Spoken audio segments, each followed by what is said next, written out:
नमस्कार. आज आपण एकदम सोप्या पद्धतीनं ढोकळा कसा करायचा ते मी तुम्हाला दाखवणार आहे. तर प्रथम आपण ढोकळ्यासाठी लागणारा मसाला म्हणजेच मिरची, लसूण, आलं मिक्सरमध्ये वाटून घेऊया.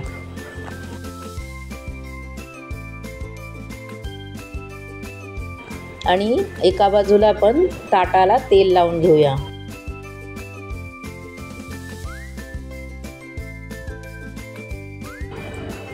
ताटाला आपण तेल लावून घेऊया. नंतर आपण ज्यामध्ये ढोकळा वाफवणार आहोत ते भांडं आपण गॅसवर ठेवूया.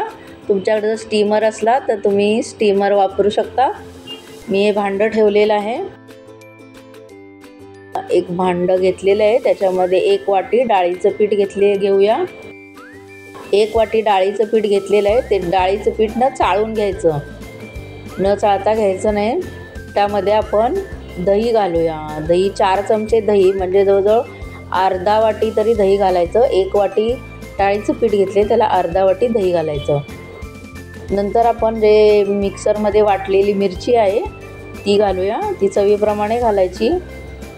नंतर मीठ, साखर थोडीशी, अर्धा चमचा साखर आणि तेल, 1 चमचा तेल घातलेलं आहे. थोडीशी हळद घालूया आणि नंतर आपण थोडं थोडं पाणी मिक्स करून याचं एक बॅटर बनवून घेऊया. जास्त पातळ पण ठेवायचं नाही, मीडियम ठेवायचं.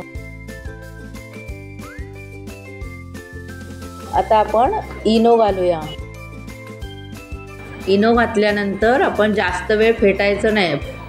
इनो घालायच्या आधीच आपण फेटून घ्यायचं. सगळ्या त्या गाठी निघून गेल्या पाहिजे. आता इनो घातल्यानंतर आपण ही प्रोसेस पटापटा करायची. आपलं हे पीठ लगेच ताटामध्ये घालायचं आणि आपण स्टीम करायला ठेवायचं.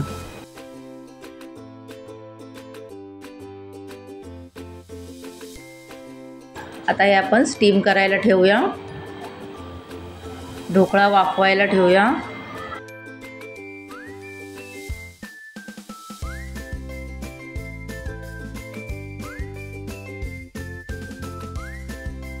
त्याच्यावर आपण थोडीशी लाल मिरची पावडर घालूया.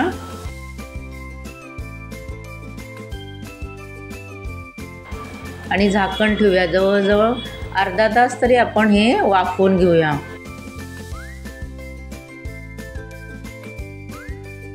तोपर्यंत आपण दुसरीकडे त्याची फोडणी करून घेऊया. ढोकळ्यावर घालण्यासाठी राई, जिरं, कढीपत्ता, मिरची, हिंग